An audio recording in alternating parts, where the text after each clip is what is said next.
Olá, meus irmãos e irmãs de fé. Se você chegou até aqui é porque também sente em seu coração um amor especial pela nossa mãezinha querida que intercede por nós e que, mesmo diante das adversidades e incompreensões, continua sendo nossa guardiã e consoladora. Hoje trago mais um relato de compaixão que vai tocar seu coração. Mas antes, deixe um comentário nos dizendo de onde está assistindo. O motor da serra elétrica rugia violento, fazendo meus braços tremerem com a vibração da potência contida. À minha frente, irmãos e irmãs, a congregação estava em transe absoluto, gritando num êxtase ensurdecedor.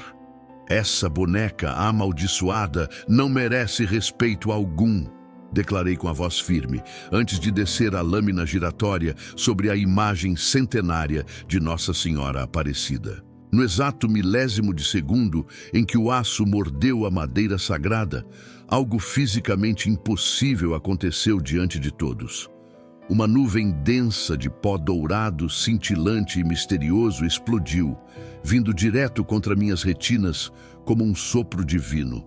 Eu gritei, largando a máquina enquanto levava as mãos ao rosto. O mundo se apagou instantaneamente. Não havia vultos, apenas a escuridão total e absoluta. Pastor, o senhor está bem? Pelo amor de Deus! Ouvi os gritos desesperados de Ana Lúcia Moraes, mas eu já não enxergava mais o rosto dela, nem o altar, nem a luz do dia. Os exames médicos foram taxativos e inexplicáveis. Fisicamente, meus olhos estavam perfeitos, mas eu estava clinicamente cego. Irmãos, eu havia passado 13 anos aniquilando mais de 2.000 imagens de santos com minhas próprias mãos. Eu me orgulhava, estufava o peito para dizer que era o maior inimigo de Nossa Senhora no Brasil. Como eu poderia imaginar que ela responderia ao meu ataque dessa forma tão avassaladora? Prestem atenção, irmãos e irmãs, porque o que aconteceu depois desse momento mudou tudo o que eu sabia sobre a fé. Hoje, aos meus 51 anos, irmãos e irmãs, eu olho para trás e a compreensão, enfim, me atinge. Vejo que, durante aqueles 13 anos, eu liderei com mão de ferro o Templo Rocha Firme, lá em Cachoeira Nova, no interior de São Paulo. Estávamos a poucos quilômetros da famosa Aparecida do Norte, o que eu considerava uma afronta pessoal e constante à minha fé. Conduzi mais de 200 campanhas agressivas de libertação da idolatria. Centenas de pessoas, recém-convertidas e ainda amedrontadas, traziam suas imagens de santos de estimação para que fossem publicamente executadas no altar. Eu não hesitava por um segundo sequer.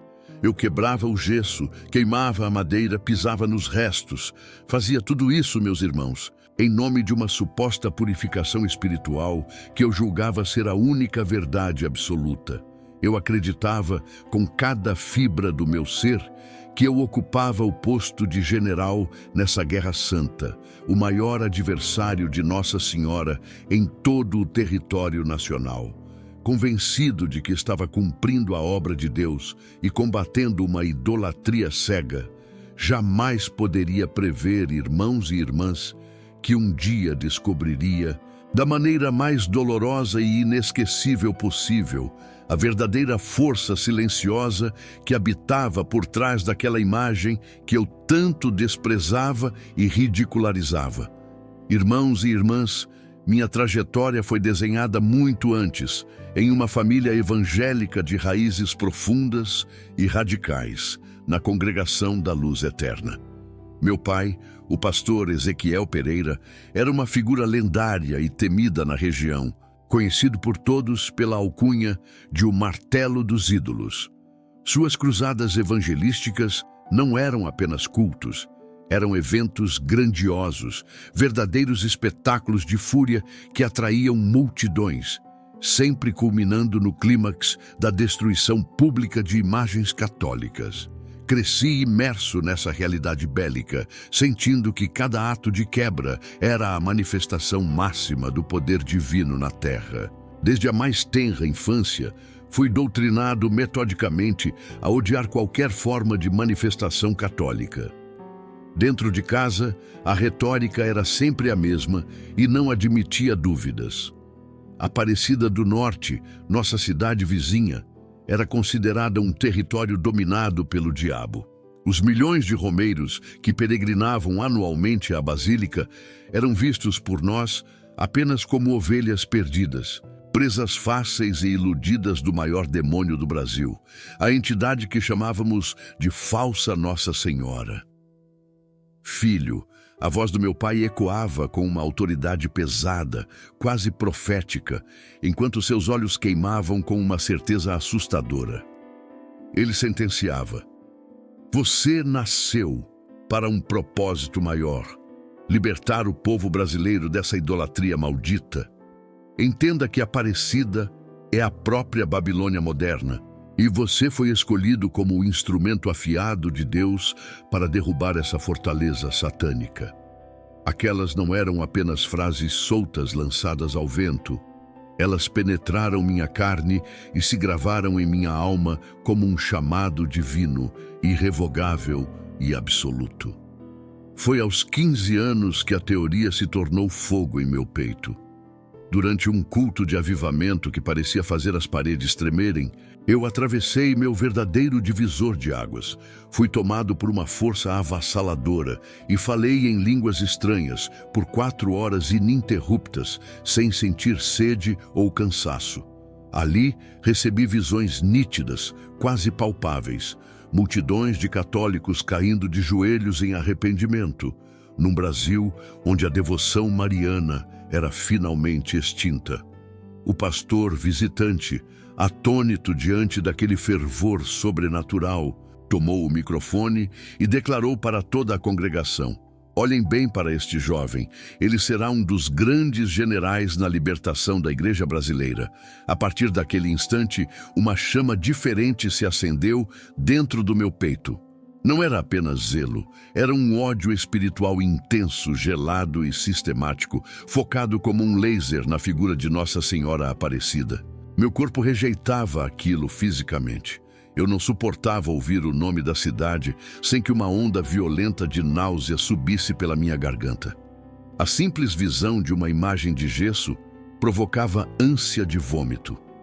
Passar nas proximidades da Basílica era uma tortura física e mental insuportável. Eu me via trancado no quarto, orando furiosamente, suando frio, invocando todo o poder dos céus para esmagar os demônios que eu acreditava residirem naquela idolatria. Irmãos e irmãs, minha mente virou uma arma. A dedicação aos estudos teológicos, que deveria ser por disciplina, virou puro fanatismo. Meu único alvo era desmantelar a devoção a Maria, derrubar tudo, tijolo por tijolo. Devorei bibliotecas inteiras, decorei milhares de versículos bíblicos contra a idolatria, a ponto de recitá-los de trás para frente. Mergulhei na história sombria das heresias, aprendi latim para ler os originais. Tudo, irmãos, para montar um caso irrefutável. Maria não tinha autoridade bíblica alguma. Eu não era mais só um crente. Eu tinha virado um especialista absoluto, um estrategista de guerra, treinado para aniquilar qualquer argumento católico. Aos 22 anos, irmãos, minha juventude era um contraste gritante com a virulência das minhas palavras. Eu corria de igreja em igreja em Cachoeira Nova, subindo em púlpitos para soar o alarme. O perigo da mariologia brasileira era real. Meu sermão mais infame e que ironicamente me trouxe fama nacional, vejam só, tinha um título provocativo: Aparecida, a grande prostituta do Apocalipse. Naquelas pregações, eu abria a Bíblia com uma teatralidade e distorcia a exegese para provar, por A mais B, que a padroeira do Brasil era, na verdade, a manifestação física da meretriz babilônica que o apóstolo João profetizou.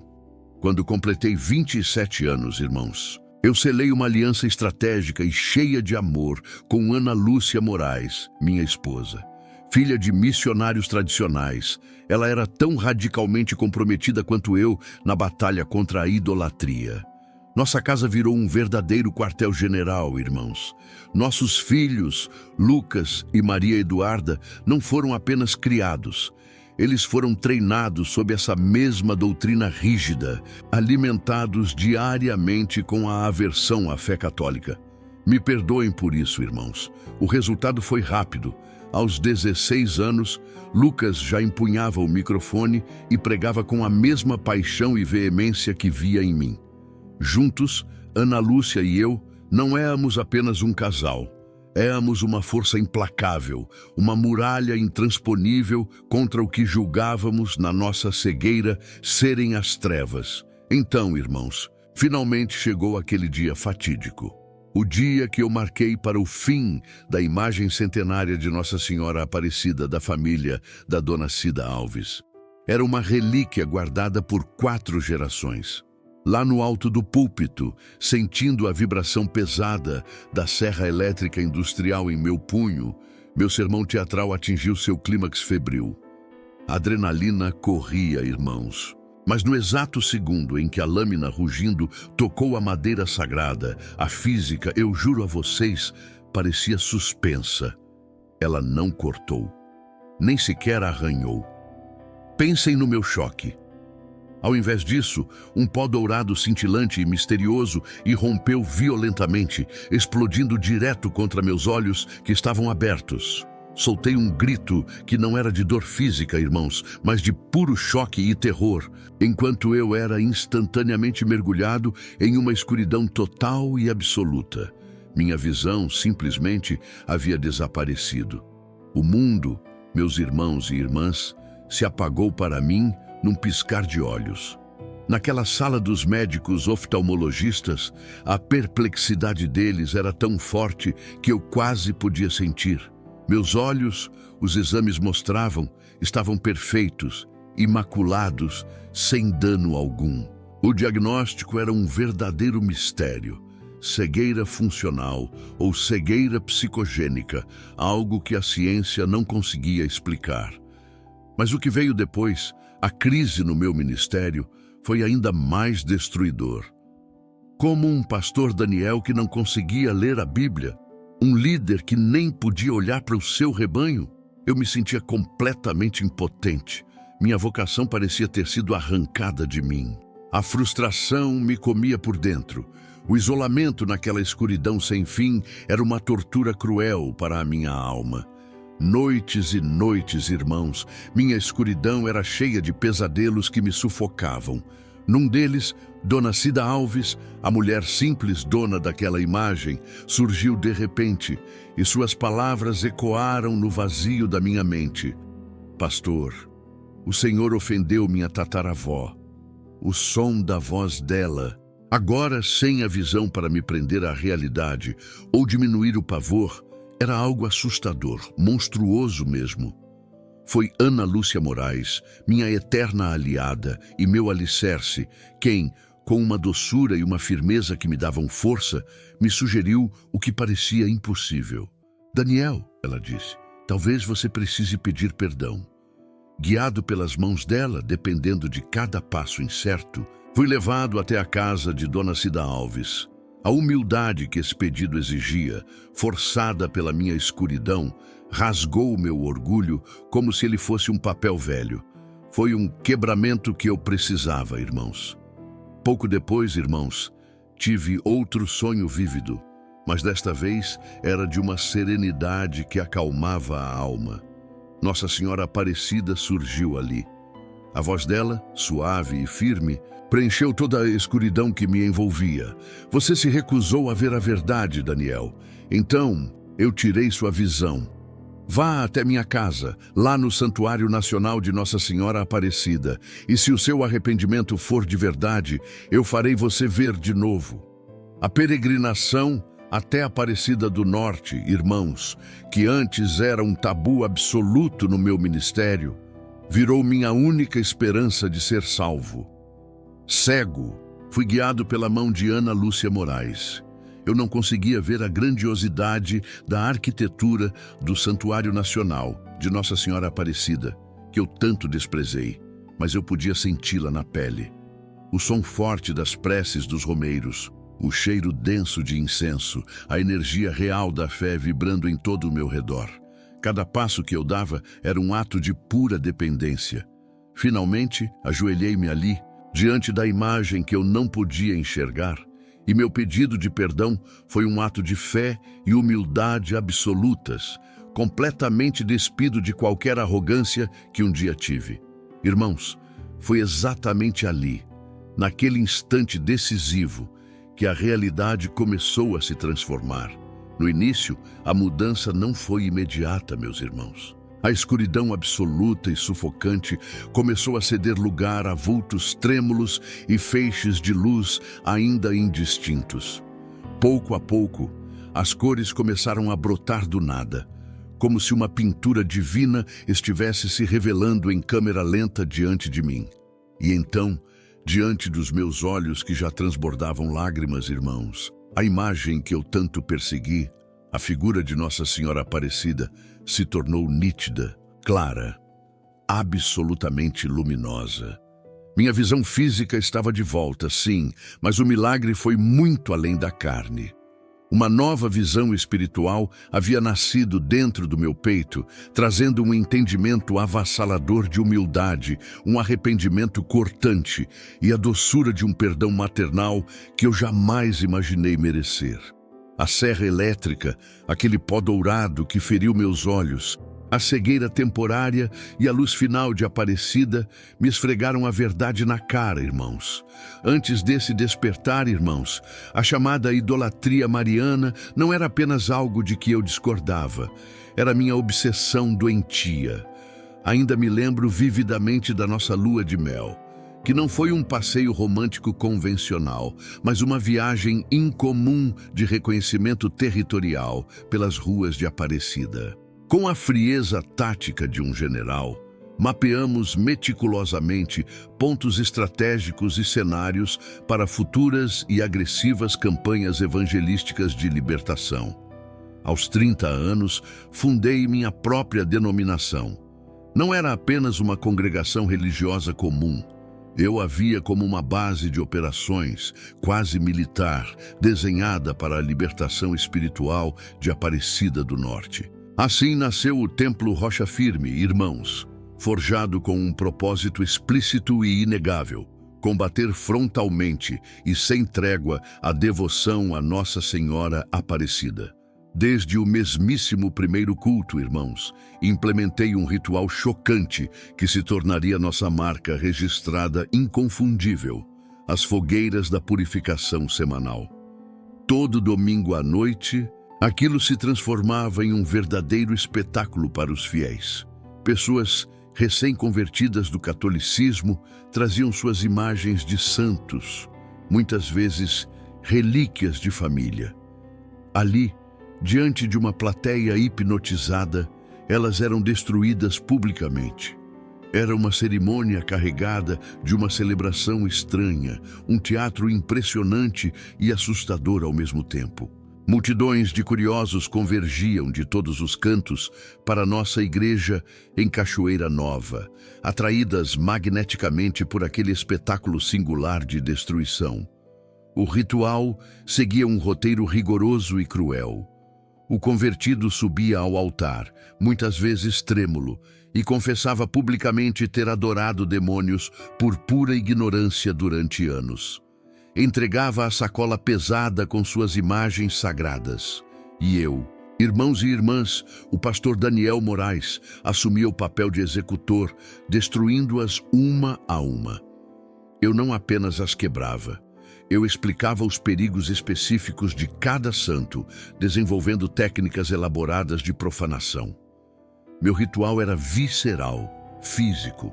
Eu cuspia nas imagens com desprezo, pisava nelas com força, quebrava pedaços com um martelo pesado antes de arremessá-las impiedosamente na fogueira que já crepitava no pátio da igreja.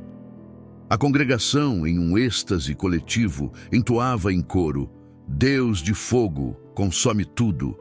E assim, santos centenários, carregados de história e fé, viravam apenas cinzas e fumaça sob o meu comando.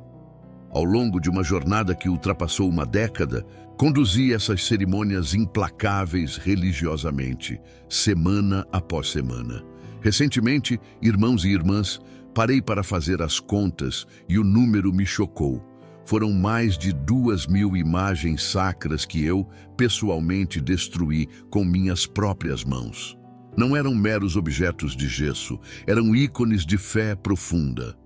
Nossa Senhora Aparecida, cuja veneração dominava a cidade vizinha, a imagem de Fátima, o onipresente São José, o guerreiro São Jorge, Santa Rita das Causas Impossíveis, Santo Antônio e o Sagrado Coração de Jesus. Basicamente, todos os santos e santas que a imaginação popular concebeu passaram pela minha fogueira. Naquele tempo, cada imagem que estilhaçava e virava cinzas representava uma vitória espiritual inquestionável. Dentro da minha mentalidade blindada pelo fervor, eu acreditava, com a mais pura sinceridade, que estava arrancando almas humanas das garras diretas do diabo. Eu me via como um agente purificador do Vale do Paraíba, limpando a região de influências demoníacas e preparando o terreno para o reino de Deus. O espetáculo das fogueiras acabou viralizando muito antes desse termo ser comum. Pessoas organizavam caravanas e vinham de São Paulo capital apenas para assistir ao vivo às chamas consumindo os ídolos. Eu registrava tudo. Gravava vídeos impactantes, editava e distribuía para centenas de igrejas parceiras. O nosso Ministério de Libertação tornou-se um modelo a ser copiado. Rapidamente, transformei-me em uma referência nacional, a autoridade máxima no combate à idolatria católica. O resultado, irmãos e irmãs, foi que minha igreja cresceu em uma curva exponencial. Em 10 anos, saímos do 0 para 800 membros ativos. A grande maioria era composta por ex-católicos que haviam passado pelo ritual, muitas vezes psicologicamente traumático, de destruir as imagens que pertenceram às suas famílias por gerações. O crescimento nos obrigou a construir um templo maior. No projeto do pátio, incluí algo perturbador, um forno industrial, desenhado especificamente não para assar, mas para incinerar grandes quantidades de imagens de uma só vez. Irmãos e irmãs, minha esposa, Ana Lúcia Moraes, era meu braço direito e coordenava o Ministério Mulheres Livres da Devoção Mariana. Era um grupo focado onde as católicas aprendiam a identificar, rastrear e eliminar qualquer resquício de devoção mariana que ainda residisse em seu subconsciente. Tratava-se de uma desconstrução psicológica profunda, sistemática e impiedosa. Nesse ambiente carregado, tivemos nossos 2 filhos, Lucas Moraes e Maria Eduarda Moraes. Eles cresceram nutrindo um ódio sagrado e visceral contra a figura de Nossa Senhora Aparecida. Foram doutrinados desde o berço sobre os perigos mortais e as maldições da devoção católica. Aos domingos, as crianças ajudavam a carregar as imagens pesadas para a fogueira. Aquilo não era apenas uma tarefa doméstica, era parte essencial e obrigatória de sua formação religiosa. Minha fama rompeu as barreiras locais e explodiu na televisão evangélica nacional. Fui convidado para diversos programas, entrevistado como o maior especialista do país em libertação de ex-católicos. Consolidei minha doutrina ao escrever 2 livros polêmicos: A Mãe da Babilônia Desmascarada e A Grande Farsa Mariana. Juntos, esses manifestos venderam mais de 50.000 exemplares, espalhando minhas teses radicais por todo o Brasil. Durante esses anos de ativismo intenso, refinei uma técnica psicológica quase infalível para convencer católicos devotos a entregar suas imagens voluntariamente. A estratégia era cirúrgica. Começava sempre com testemunhos emocionantes, histórias de pessoas que obtinham curas milagrosas de doenças graves logo após queimarem seus santos. Quando a guarda emocional baixava, entrava a pregação doutrinária demolidora. Eu olhava no fundo dos olhos da congregação, criava um silêncio tenso e dizia: irmãos, não se iludam. A verdadeira libertação não aceita metades. Ela exige um ato radical. Naquele domingo específico, o ar parecia carregar uma eletricidade diferente, um peso que eu interpretei como um sinal para transgredir todos os limites conhecidos. Dona Cida Alves, uma mulher de mãos calejadas e olhar baixo, havia me entregado uma imagem centenária de Nossa Senhora Aparecida. Aquela peça de madeira escura não era apenas um objeto, era o patrimônio sagrado de sua família, preservado e venerado por 4 gerações de fé inabalável. No centro do palco, sob o calor intenso dos holofotes que me cegavam momentaneamente, posicionei a pequena estátua. A congregação inteira, uma massa de rostos expectantes, prendia a respiração em um silêncio sepulcral. Meu sermão havia escalado até atingir o clímax de uma fúria calculada. Naquele dia, martelar ou cuspir na imagem parecia insuficiente para a grandiosidade do meu ódio performático. Eu desejava mais. Eu queria desmantelar aquele símbolo de forma irrevogável. Irmãos e irmãs, com um movimento teatral, eu ergui a serra elétrica. O ronco do motor explodiu no templo, um som gutural e mecânico que preencheu cada canto do santuário, abafando qualquer sussurro. Minha intenção, tão brutal, era cristalina. Eu iria cortar aquela imagem, que para muitos era sagrada, ao meio ali, diante dos olhos arregalados de todos, provando não haver divindade, apenas madeira morta. Irmãos e irmãs, no exato segundo em que a lâmina de aço, girando em alta velocidade, tocou a superfície da imagem, o impossível se manifestou para mim. Não houve som de madeira sendo rasgada, nem serragem voando. Em vez disso, do ponto de contato, irrompeu violentamente um pó dourado, brilhante e incandescente, como se o interior da estátua guardasse uma estrela comprimida. Aquela substância luminosa atravessou o ar como um projétil, atingindo diretamente meus olhos. Soltei um grito que ecoou pelo salão. Não foi um grito de dor física, mas de puro choque e pavor, meus irmãos. Num piscar de olhos, a luz do mundo se apagou para mim. Fui submerso, tragado por uma escuridão total, absoluta e terrível. Minha visão havia desaparecido, instantaneamente. Mas antes daquele momento fatídico, irmãos e irmãs, do alto do meu púlpito, eu costumava bradar com uma autoridade que parecia inabalável. Minhas palavras cortando o ar pesado da igreja como lâminas afiadas. Essas imagens não são mera decoração inocente de gente ingênua, eu vociferava com as veias do pescoço saltadas. São antenas diabólicas instaladas dentro dos seus lares. Entendam, cada olhar carinhoso que vocês lançam para elas é uma conexão direta, um fio invisível ligado aos demônios. Cada oração sussurrada diante do gesso é uma invocação formal de espíritos malignos para destruir suas vidas. Irmãos, o processo de manipulação psicológica que eu exercia era devastador. Meticulosamente desenhado para quebrar a psique dos fiéis, e tinha um efeito avassalador. As pessoas ficavam aterrorizadas, consumidas por uma culpa extrema ao pensar nas décadas de suposta idolatria de seus antepassados. Desesperadas para se livrar daquela maldição que eu as convencia de carregar, elas entregavam tudo o que tinham de mais precioso. Imagens herdadas das bisavós, santinhos guardados desde o batismo, medalhas benzidas que carregavam no peito. Eu examinava cada peça entregue como um perito do caos, criando um suspense dramático insuportável.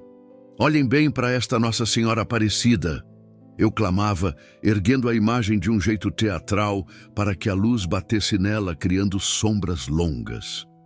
Irmãos, quantas famílias já foram amaldiçoadas, destruídas, por adorar esta rainha dos demônios? Quantos milagres falsos enganaram pessoas sinceras como vocês? O ápice emocional do culto, irmãos, era sempre o momento da profanação física.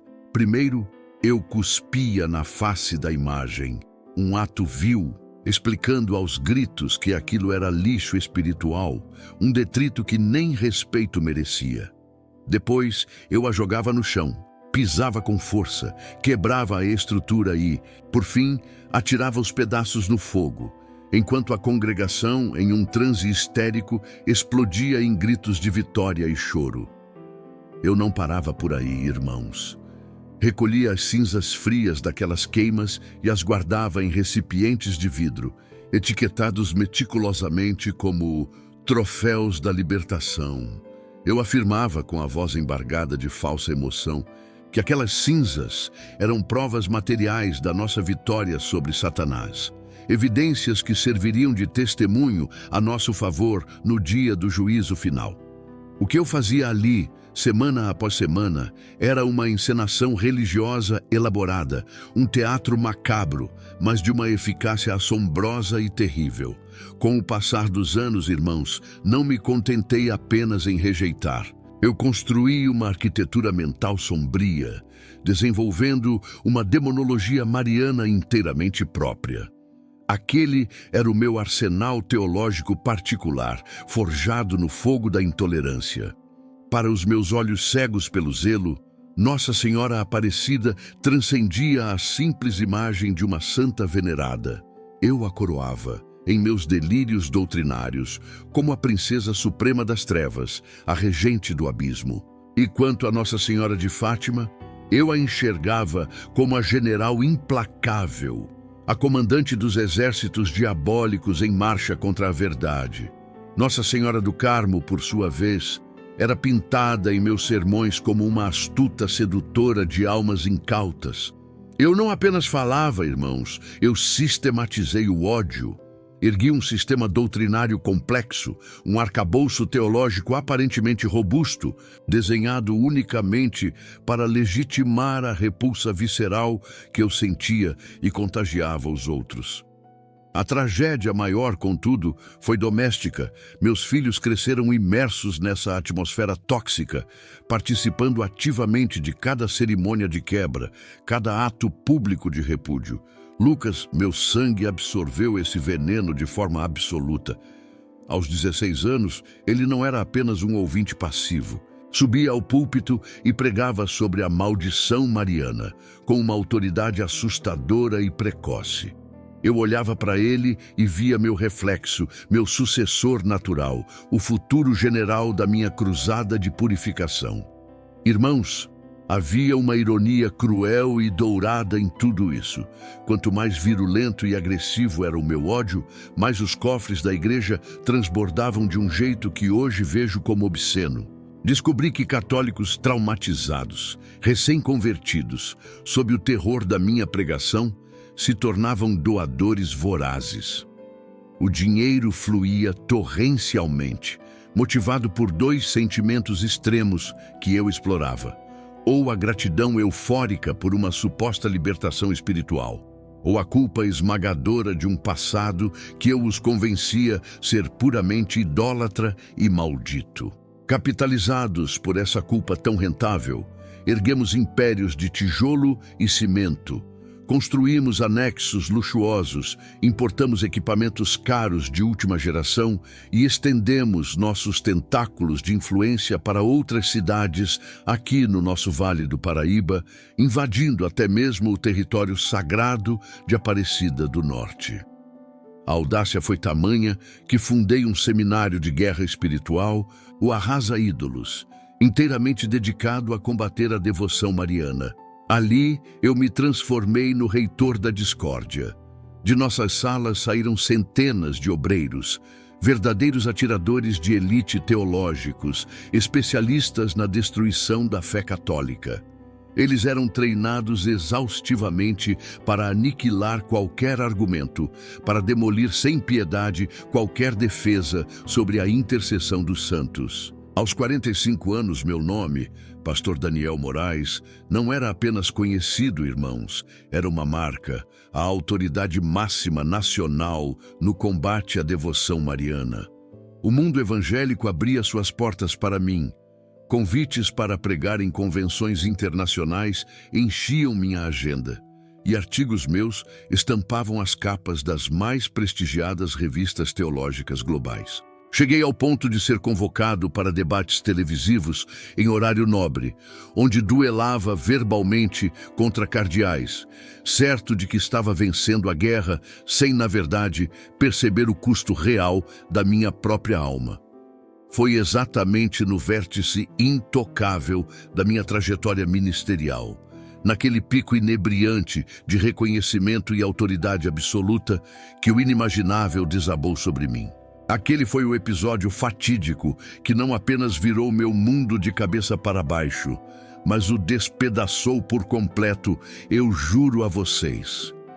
Era um domingo de outubro e a ironia do destino não poderia ser mais cruel. Estávamos no mês consagrado a Nossa Senhora Aparecida. Naquele dia específico, irmãos, minha fúria iconoclasta atingiu seu ponto de ebulição máxima. Durante meu sermão, que naquela altura, mas parecia uma performance teatral meticulosamente ensaiada para chocar, decidi transgredir todos os limites diante da congregação hipnotizada. Irmãos e irmãs, foi com um vigor que hoje me envergonha que eu ergui a serra elétrica. O peso daquela máquina em minhas mãos parecia a própria extensão do meu ego.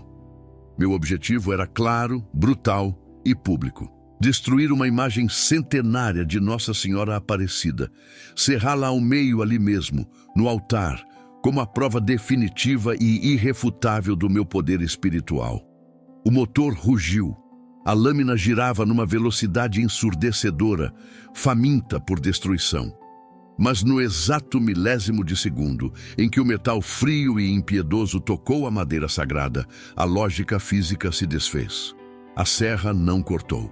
Em vez de serragem, o que irrompeu violentamente do ponto de contato foi um pó dourado, brilhante e sobrenatural, explodindo direto contra o meu rosto. Atingiu meus olhos em cheio. Um grito escapou da minha garganta, não de dor física, irmãos, mas de puro choque existencial, enquanto uma cortina de escuridão total, absoluta e terrível me engolia. Minha visão se apagou instantaneamente. Irmãos, os dias subsequentes arrastaram-se como um tormento interminável e silencioso. Eu peregrinei por consultórios de oftalmologistas de renome, submetendo-me a exames exaustivos, um após o outro. A perplexidade dos médicos era palpável no ar gelado das clínicas. Meus olhos, diziam eles com vozes confusas, estavam anatomicamente perfeitos, sem um único arranhão, sem qualquer dano biológico aparente. As máquinas de última geração não detectavam nada. O diagnóstico soava como um atestado de ignorância científica, cegueira funcional, cegueira psicogênica. Um mistério insolúvel para a medicina moderna. Mas para mim, meus irmãos, a realidade era um breu denso, palpável e sufocante. Minha carreira ministerial, meu propósito de vida, a estrutura da minha existência, tudo ruiu como um castelo de cartas. Como um pastor poderia guiar seu rebanho sem ler a Bíblia? Como ter a audácia de encarar a congregação com o olhar perdido no vácuo? Eu estava reduzido à impotência total. A frustração me corroía por dentro como um ácido, e o isolamento naquela escuridão forçada era absoluto. Foi tateando, meus irmãos, nesse abismo de trevas, que a verdadeira humildade finalmente me alcançou. Tempos depois, ainda imerso no escuro, ouvi algo que cortou o silêncio da minha alma. Os soluços incontroláveis e sinceros de uma mulher simples. Ela se aproximou de mim em busca de conversão, e eu podia sentir a vibração da angústia em sua voz, embargada pelo choro. Pastor, ela murmurou com dificuldade, sei que preciso entregar isso, mas a dor é insuportável. Ela não falava de pecados comuns, mas das imagens sagradas de sua família inteira. Era uma herança pesada que atravessava 4 gerações, relíquias deixadas por sua bisavó, que falecera apenas uma semana antes. Eu não podia ver os objetos, é claro, a escuridão me impedia, mas eu sentia, com uma clareza assustadora, o peso da sacola que ela carregava. Aquele peso parecia ecoar dentro da minha própria cegueira, conectando meu castigo ao sacrifício dela de uma forma que eu jamais poderia ter previsto. Irmãos e irmãs, no momento em que meus dedos abriram aquela sacola, senti o ar pesado, diferente. O que vi não era um monte de coisas velhas, mas um peso, uma carga de histórias guardadas, muitas fotos antigas que falavam sem som de um tempo que já se foi. Mas no meio de tudo aquilo, uma coisa me pegou de um jeito que nunca imaginei, me atraiu. Era uma imagem de Nossa Senhora Aparecida, de madeira bem pesada, feita com um cuidado que hoje não se vê mais.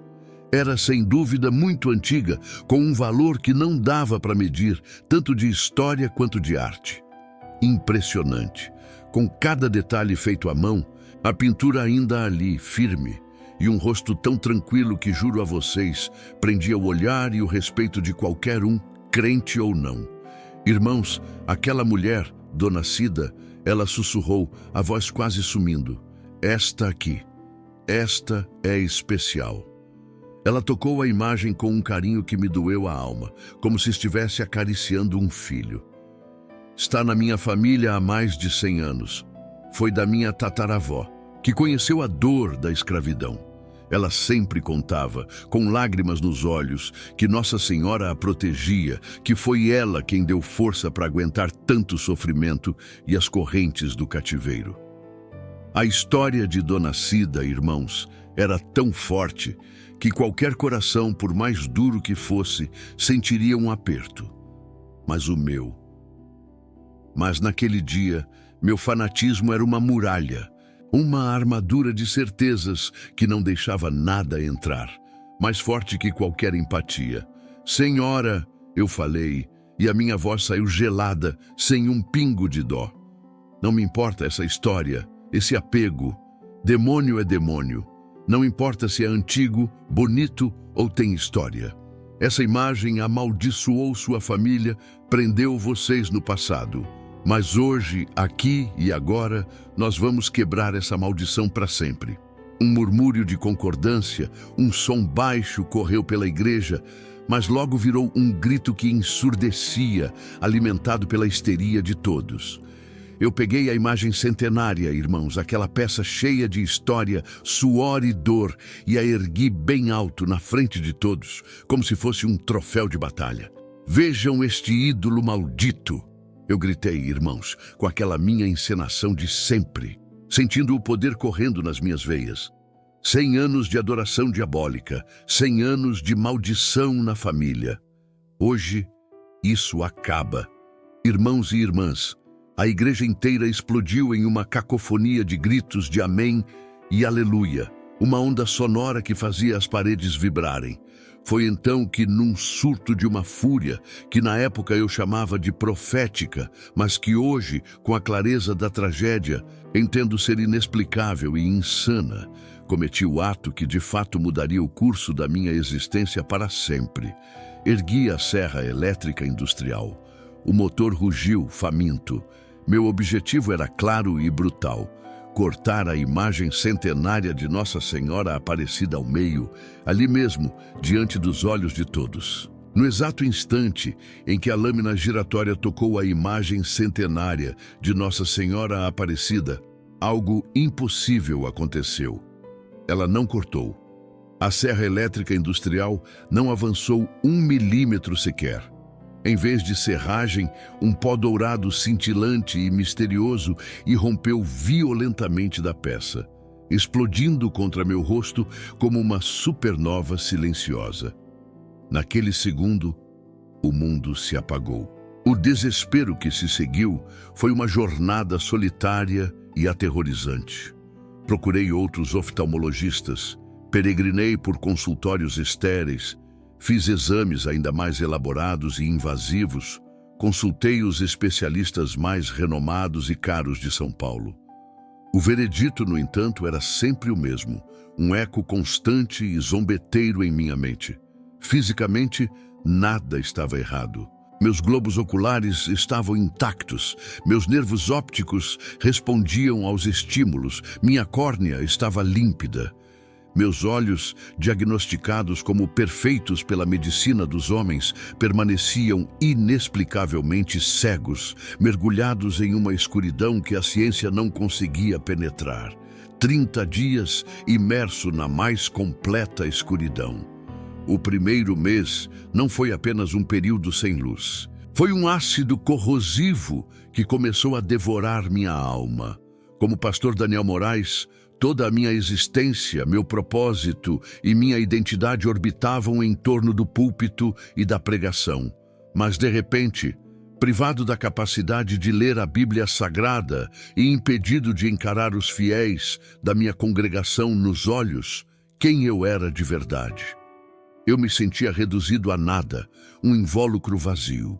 Comecei a questionar, em minhas orações silenciosas, se aquilo era um castigo divino, mas minha mente, aterrorizada, se recusava a conceber o motivo de tal sentença.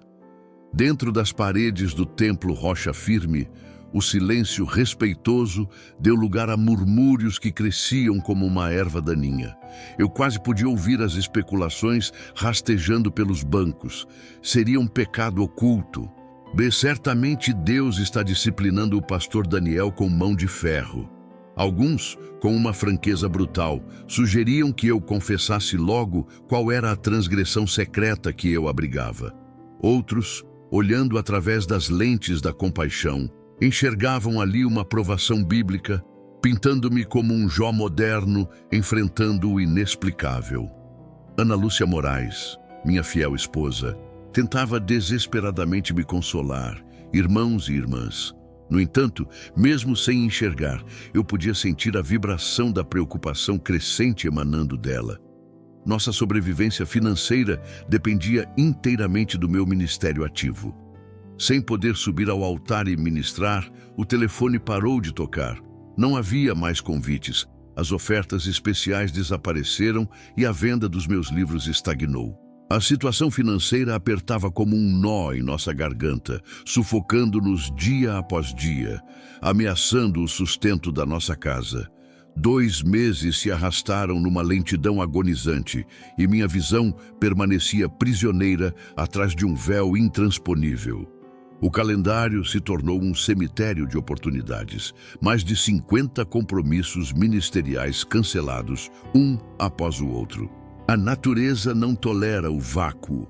E outros pastores, naturalmente, ocuparam o espaço que eu, pastor Daniel Moraes, deixei vago. Nossa igreja em Cachoeira Nova, antes vibrante e cheia de vida, começou a diminuir visivelmente. Era como estar sentado na plateia, assistindo impotente à minha própria morte profissional. Foi nesse abismo que Ana Lúcia, movida por um misto de desespero e uma coragem terrível, sugeriu algo impensável para mim, o pastor Daniel Moraes. Daniel, disse ela, com a voz embargada e trêmula, E se você pedisse perdão àquela imagem centenária de Nossa Senhora Aparecida? Aquela que você tentou destruir com a violência da serra elétrica industrial? E se Nossa Senhora estiver realmente te castigando por aquilo? A sugestão me atingiu como um golpe físico, irmãos e irmãs. Meus instintos teológicos reagiram imediatamente. Ana Lúcia, como você pode proferir tal heresia? Nossa Senhora não existe. Aquilo é demônio, e demônio não tem poder para castigar quem o combate. Retruquei.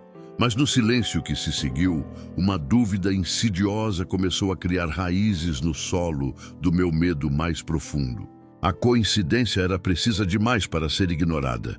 Logo após aquele ato violento, a escuridão havia tomado meus olhos. Então, na terceira semana daquele segundo mês de cegueira, algo abalou minhas estruturas ainda mais profundamente, meus irmãos. Caí em um sono agitado e sonhei com Dona Cida Alves, a mulher que havia me trazido aquela imagem centenária de Nossa Senhora Aparecida. No sonho, ela não estava com raiva, mas chorava copiosamente, com uma voz carregada de uma dor ancestral. Ela me disse, pastor, o Senhor ofendeu minha tataravó. Aquelas palavras ecoaram na minha escuridão, assustadoramente reais e pesadas. Ela morreu escrava, pastor, mas morreu com fé. Nossa Senhora era o único consolo que ela tinha neste mundo. Acordei sobressaltado, sentindo o peso daquelas palavras me esmagando contra a cama. Comecei a reconstruir mentalmente a trajetória daquela imagem que eu desprezara. 100 anos protegendo uma família, passando de mãe para filha, enxugando as lágrimas de gerações de mulheres que enfrentaram sofrimentos indizíveis. E eu, em meu fervor cego e implacável, havia tentado desfigurá-la com os dentes de uma serra elétrica industrial, tratando uma relíquia de fé e história como se fosse lixo comum. Irmãos e irmãs, foram exatos 90 dias. 3 meses mergulhado na mais completa escuridão. Foi nesse marco, 3 meses depois de perder a visão, que fui empurrado ao limite e tomei uma decisão desesperada. Eu estava sozinho em casa, abraçado pelo silêncio que a cegueira amplifica. Tateando, encontrei o chão do quarto e me ajoelhei no escuro. Pela primeira vez na vida, meu coração buscou uma conexão impensável. Eu tentei falar com Nossa Senhora Aparecida. Meus lábios tremeram num sussurro rouco, um pedido que queimava na garganta. Se a Senhora existe mesmo, se foi a Senhora quem apagou a luz dos meus olhos, eu me humilho e peço perdão. O milagre não veio na hora, irmãos e irmãs. O teto não se abriu, a luz não voltou.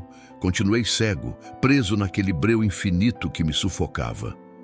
Continuei vivendo o pesadelo da minha crise ministerial, questionando cada certeza que já tive. Mas algo mudou por dentro, eu juro a vocês. Uma semente de dúvida, pequena e persistente, havia sido plantada nas fundações das minhas convicções. Eu, que sempre julguei saber tudo, comecei a me perguntar se realmente conhecia a verdade sobre quem era Nossa Senhora. Foi numa noite qualquer, meus irmãos e irmãs, que a rotina se quebrou.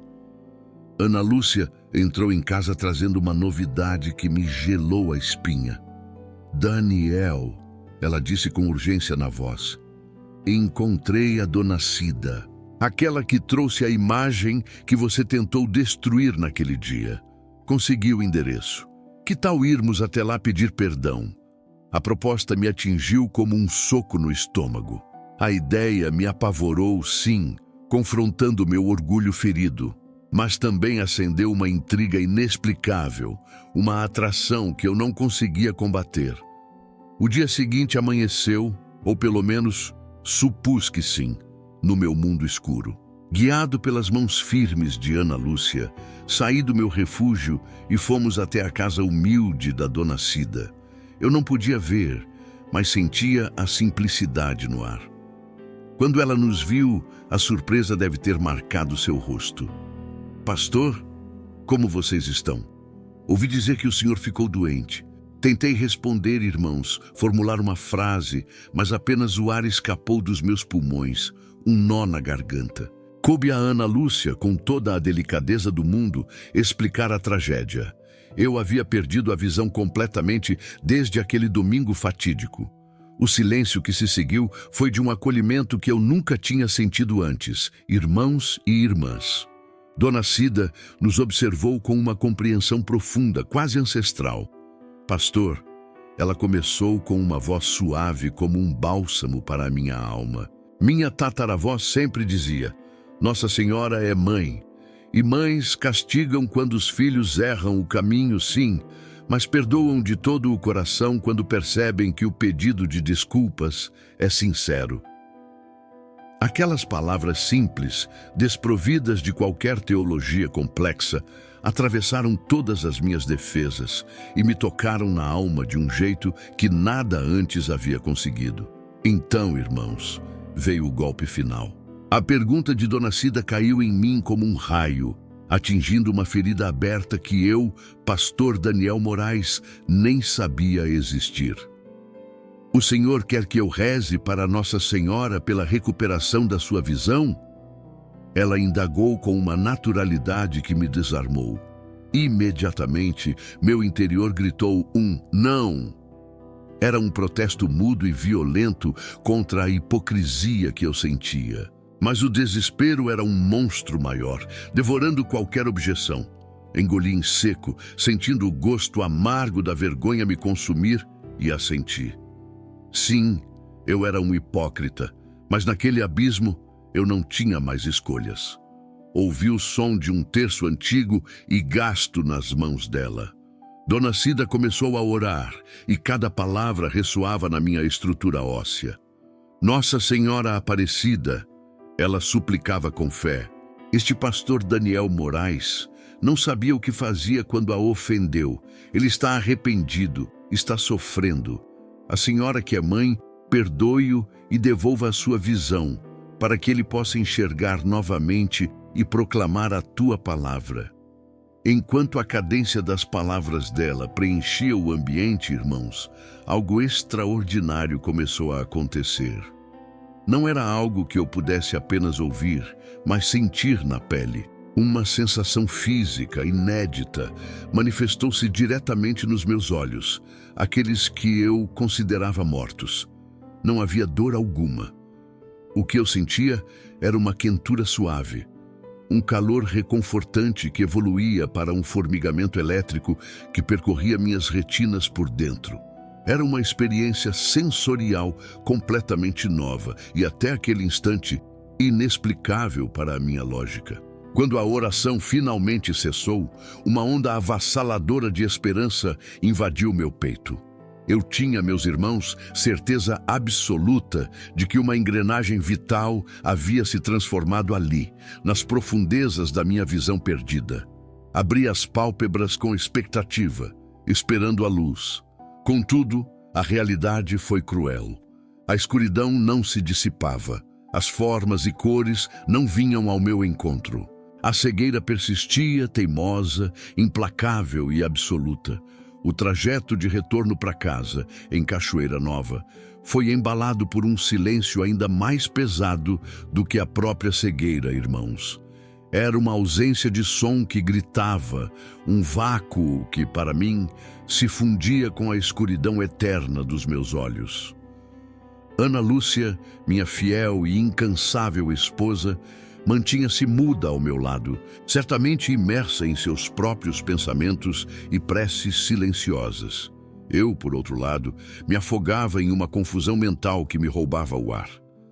Cada quilômetro percorrido naquela estrada era uma batalha interna, onde eu me via perdido na minha própria noite sem fim, questionando tudo o que eu acreditava ser verdade até aquele momento. Naquela noite fatídica, o cansaço venceu e o sono trouxe consigo um sonho de uma vividez assustadora. Para mim, irmãos e irmãs, aquilo era um milagre. Era a primeira vez em muito tempo que eu via algo. Diante de mim, surgiu a imagem que eu havia profanado com tanto desprezo no passado. Agora, ela estava inteira, restaurada, emanando uma serenidade sobrenatural. Seus olhos estavam fixos nos meus. Eu esperava fúria, mas não havia raiva, nem condenação, apenas uma profunda, dolorosa e infinita tristeza maternal. Foi então que ela falou. A voz ecoou na minha alma. Daniel, você passou anos destruindo imagens que consolavam tantos corações aflitos. Você se recusou a ver a verdade espiritual, então eu fui obrigada a tirar sua visão física. Vá até minha casa em Aparecida, e se seu arrependimento for genuíno, eu farei você ver novamente.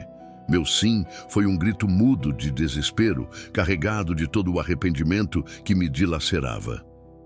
Eu não sabia que era real, confessei, com a voz embargada. Ela instruiu com firmeza. Então, vá até minha casa em Aparecida. Peça perdão diante de mim pessoalmente. Sua visão voltará. Acordei em um sobressalto violento, o coração disparado, ainda imerso na escuridão, mas agora segurando um fio de esperança inquebrável. A ansiedade era tanta que mal pude esperar para relatar cada detalhe do sonho a Ana Lúcia Moraes. Ela ouviu atentamente e, visivelmente impressionada com a clareza da mensagem, confirmou o que meu coração já gritava. Daniel, Ela disse com convicção. Acho que não temos escolha. Você deve fazer o que ela pediu. Vamos à Aparecida.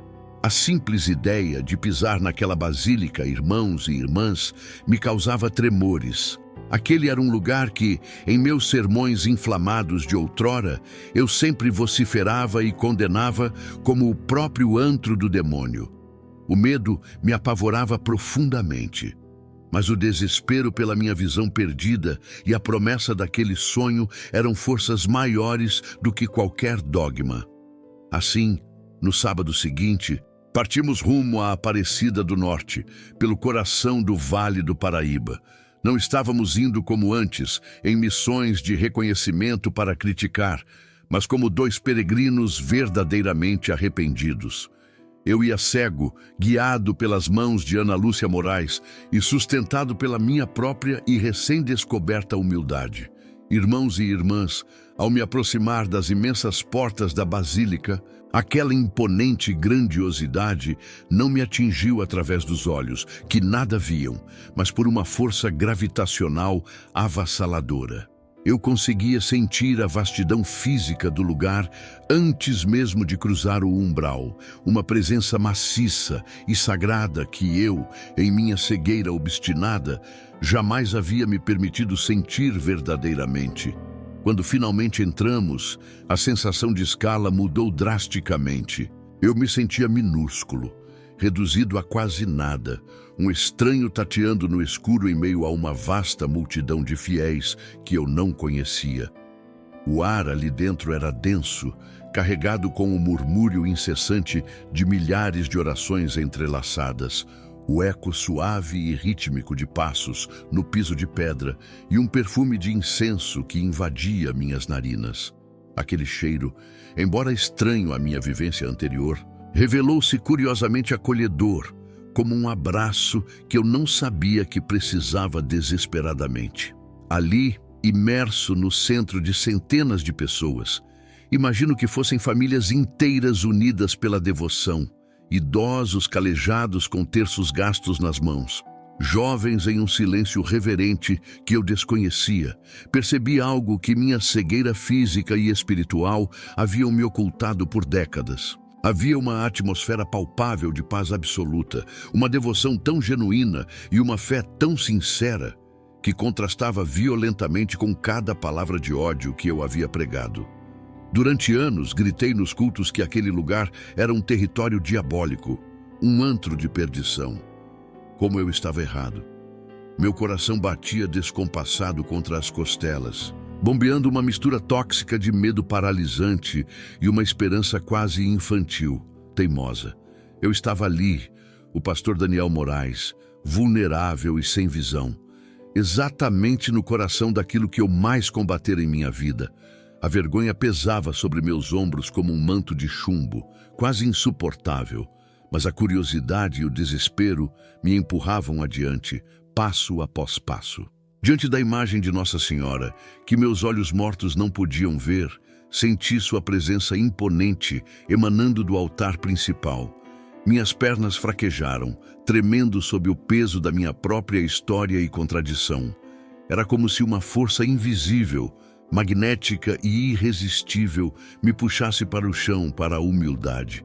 Naquele exato momento de quase colapso, um senhor ao meu lado, cuja face eu não via, mas imaginava ter cabelos brancos e um sorriso sereno, percebeu minha hesitação. Ele se aproximou e sentiu o calor humano em meio à frieza do meu medo. "Não tenha medo, meu filho", ele murmurou. Sua voz era suave, quase inaudível entre o burburinho da multidão, mas carregava uma autoridade gentil que acalmou minha alma. "Aqui todo mundo encontra lhe caminho de volta para casa." Aquela frase completou o pensamento e atingiu meu peito como um raio. Tão simples, tão desprovida de qualquer julgamento, ela me deu a coragem final que eu precisava para me render. Guiado pelas mãos firmes de Ana Lúcia, deixei meu orgulho de lado e ajoelhei-me publicamente. Centenas de pessoas me rodeavam naquele santuário, mas naquele instante sagrado, para mim, elas eram apenas vultos distantes na minha escuridão persistente. Eu não me importei com o que pensariam ou com quem me reconheceria. Movi os lábios trêmulos, sentindo um nó doloroso na garganta, enquanto meu coração gritava em um silêncio ensurdecedor. Nossa Senhora, confessei no recôndito do meu íntimo, onde ninguém mais podia ouvir além dela. Eu passei anos falando mal da Senhora. Destruí suas imagens com minhas próprias mãos, tentei profanar seu nome nos púlpitos, perdão. Essa palavra reverberava em cada fibra da minha alma, dolorosa e necessária. Continuei orando, sem emitir som, mas com uma intensidade avassaladora que me consumia por inteiro. Eu não sabia que a Senhora era real. Não sabia que consolava tanta gente, que era mãe de verdade para os aflitos que eu desprezava. Perdoe minha ignorância arrogante, minha crueldade injustificada, meu fanatismo cego que me impediu de ver a luz antes de perder os olhos. Se a Senhora tiver misericórdia e devolver minha visão, eu prometi com cada gota de fé que me restava, jamais voltarei a ofender a Senhora. Minha voz nunca mais se levantará contra ti. No instante exato em que aquela oração silenciosa cessou dentro de mim, uma quentura familiar retornou. Mas agora, ela não era difusa. Concentrava-se violentamente nos meus olhos. Era mais intensa, vibrante, uma sensação indescritível de algo mecânico sendo destravado, liberado, curado nas profundezas da minha alma. Tentei abrir as pálpebras pesadas e a diferença foi inegável. Um alívio fresco que me invadiu como uma torrente. Olhei na direção de Ana Lúcia, sentindo meus olhos marejados arderem com a novidade. E então, o impossível aconteceu. Eu a vi. Primeiro surgiu apenas um vulto cinzento. Depois as cores ganharam vida e as formas se estabilizaram diante de mim. Minha voz saiu trêmula, carregada de espanto. Ana Lúcia, minha visão. Ela havia voltado, ainda fraca, embaçada, como se eu olhasse através de um véu, mas a luz estava lá, gloriosa e real. Sussurrei quase inaudível, testando a realidade. Os olhos de Ana Lúcia se arregalaram em choque de maravilha. Ela caiu de joelhos ao meu lado, as lágrimas lavando seu rosto em fluxo incontrolável. Nossa Senhora devolveu sua visão. Ela murmurou, a emoção embargando cada sílaba. Ali, irmãos e irmãs, prostrados diante da imagem que eu agora podia ver nitidamente, Ana Lúcia e eu choramos juntos. Foi um pranto de alívio e gratidão avassaladora que vinha do estômago, uma catarse necessária. As pessoas ao redor, percebendo a intensidade da nossa emoção, começaram a rezar conosco, mesmo sem compreender a magnitude do milagre que se desenrolava. Era um momento de graça pura, a sensação física de um perdão maternal descendo dos céus, a própria misericórdia divina se manifestando entre nós. Nos dias que se seguiram, meus irmãos, o mundo foi ganhando contornos novamente. Minha visão recuperava o foco e a clareza, como um amanhecer constante e inevitável.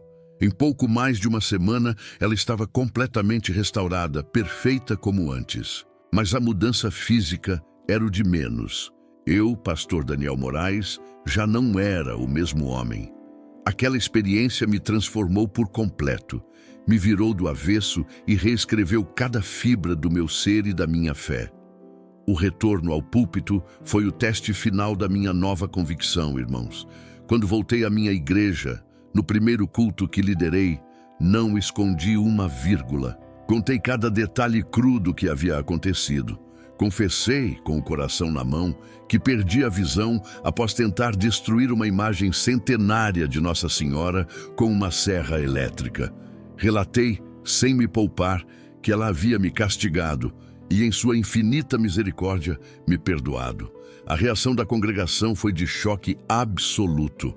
O ar ficou pesado. Membros incrédulos sussurravam pelos cantos que eu estava possesso. Revoltados, gritavam que eu caíra na mais grave heresia. A divisão no templo foi imediata e dolorosa, meus irmãos.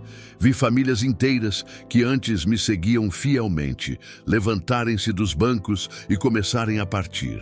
A revolta foi instantânea.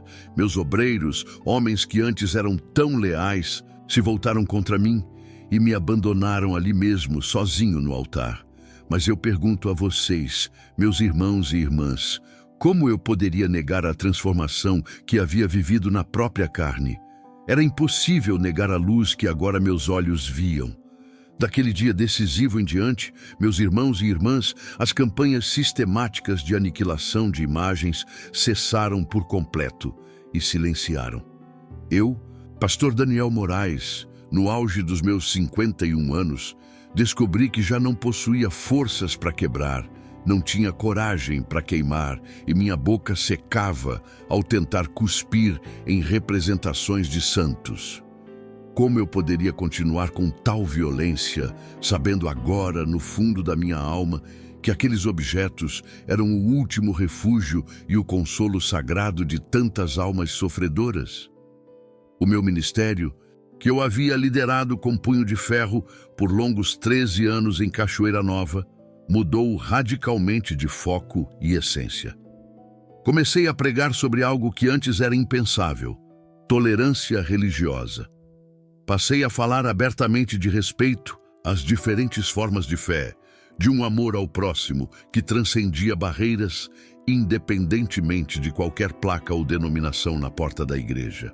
Foi uma guinada brusca de 180 graus, uma transformação tão profunda que deixou muitos dos meus seguidores atônitos e confusos. 7 anos já se passaram, evaporando-se no tempo desde aquele dia fatídico em que a minha visão, tanto a física quanto a espiritual, me foi milagrosamente restituída dentro do Santuário Nacional de Nossa Senhora Aparecida. Hoje, ao olhar para trás, vejo que meu ministério é completamente diferente do que foi um dia. Eu não ataco mais outras religiões, não reduzo imagens a pó e cacos. E o mais importante de tudo, não causo mais a divisão entre irmãos. O meu púlpito, antes um local de combate, agora ecoa palavras de amor, união e respeito mútuo.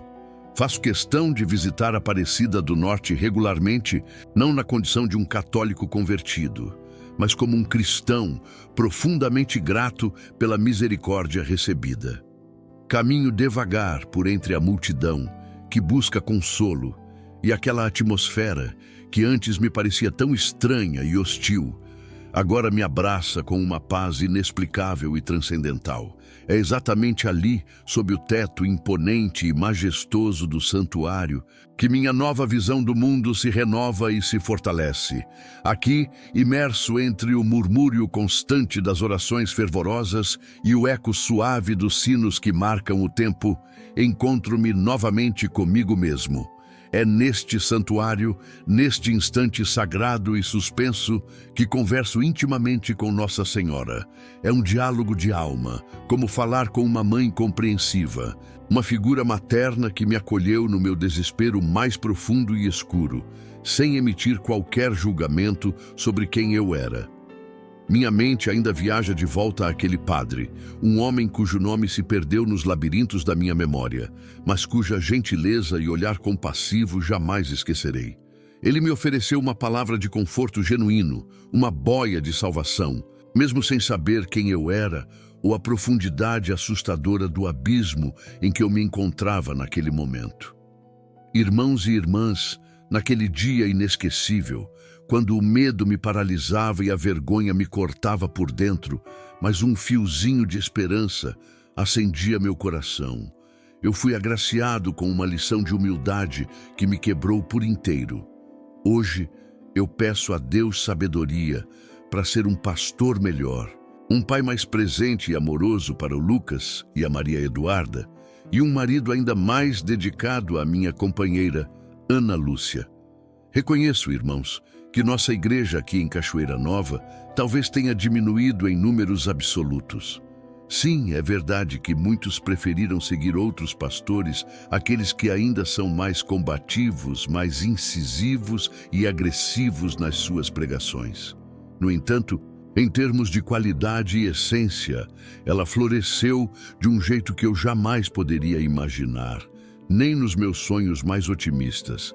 As pessoas que escolheram ficar aqui comigo são hoje espiritualmente muito mais maduras, profundamente mais tolerantes e, acima de tudo, infinitamente mais amorosas. Este é, de fato, o relato definitivo da minha vida, um testemunho, irmãos, que precisa ser ouvido.